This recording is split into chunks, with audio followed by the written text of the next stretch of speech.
Subukan mo naman tong gawin sa bahaw mo. Oo, sigurado na hindi masasayang at mapanis yung bahaw mo, siguradong masasarapan ka pa, baka ulit-ulitin mo pa. Pag tininda mo, sigurado dudumugin to. Pero syempre, pag tininda mo, wag naman bahaw, benta mo. Okay, yung bagong luto na. Bale, itong isang piraso ng luncheon meat, hatiin lang natin siya ng pahaba. Oo. Pagkahiwa natin yan, next naman, hiwain din natin ng pahaba yung cheese. Okay? Habang iniiwan natin yan, comment ka naman sa baba kung tagsaan ka. Malay mo, ikaw na yung susunod natin na mabigyan ng libreng electric hand mixer or silicone utensils. And tapos inom muna tayo tubig, nakakauhaw. Sobra init ng panahon ngayon, kaya dapat huwag kakalimutan, unom palagi ng maraming tubig. Ayan, kung nagda-diet ka, mag-water therapy ka, o huwag ka muna kumain ng kung ano-ano. Oo. At saka kung may nararamdaman ka sa katawan mo, ganun gawin mo. Oo.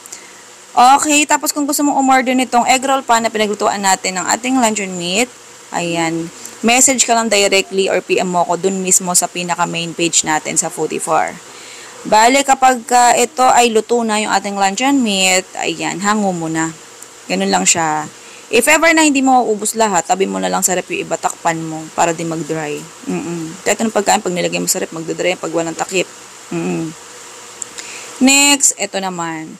Bale, itong ating nori na binili, sa isang balot niyan, 3 piraso laman. So, naka-promo yan, kaya bumili talaga ako ng marami. Alam nyo ba, 189 pesos lang yan. Kung bibili ka ng 2 balot, may libre kang 2 balot din.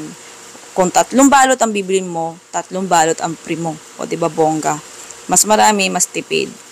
Kaya kung gusto mo rin umorder ng nori at mukha ka ring nori, ayan, order ka na. Kasi mahilig kami sa nori. Bali, ito yung bahaw. Lagay natin yung 1 kutsara ng bahaw sa ating nori. Bali, ang nori kasi ay dried seaweed. So, pwede mo siyang kainin ng direkta. Tapos, palamanan natin siya ng niluto nating luncheon meat at saka cheese. Sa kapal ng cheese, pwede mo nipisan, ha? Kung sa tingin mo maalat to, ha? Okay. Yung nori kasi may lasa na. Pero kasi magkakaiba tayo ng taste bud. Oo, kaya magkakaiba tayo panlasa, kaya ibase mo yung hiwa na lang yung kapal sa panlasa mo. Yan, ganyan itsura niya. O, diba? Hindi ko akalain si Ethan, sarap na sarap pala sa gilid ko. Yan, pakita ko naman sa inyo yung pag-assemble ng malapitan. Ayan, lagay ka ng kanin sa sa nori mo, bahaw, tapos cheese, at saka yung luncheon meat. Dati, yung sinare kong recipe nito, yung unang-unang share ko sa inyo na recipe nito, ang gamit ko doon, maling. Luncheon meat din ata yun, oo, pero maling. Oo.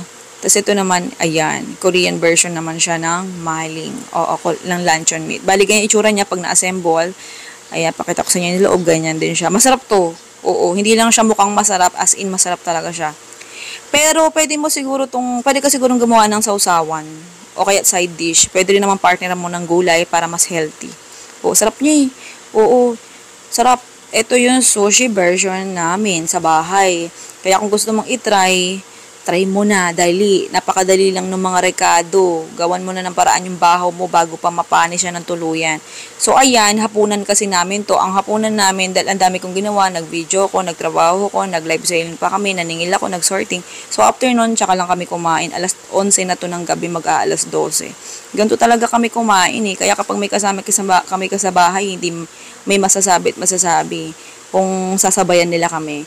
Kahit na may stock naman at pwede na kumain. Kaya, ayun, share ko lang. Kung sa may try mo na. Labyaw. Tsaka nga pala, ayan, bago tayo mag-end, bali, habang nagluluto ako nito, nung ginagawa ko tong recipe na to, nung nag-video ako, yung asawa ko naman, siya yung nagbabalot. Binabalot niya yung mga item na mga paid na mga miners.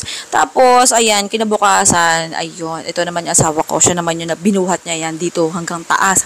Akyat siya 2 bundok. Kaya sa mga gustong malaman kung na-ship na ba yung parcel nila, ayan na, ito na yan, hinatid na-pick up na yung mga parcel nyo. Ang kailangan nyo na lang intayin, tapos kayo na bahala mag-track ng parcel nyo kung nasaan na. Nasend na namin sa inyo yung tracking number, ha? Okay. Tsaka yung website ni JNT kung saan nyo Okay, itatrack yung parcel nyo. Sige na, love you!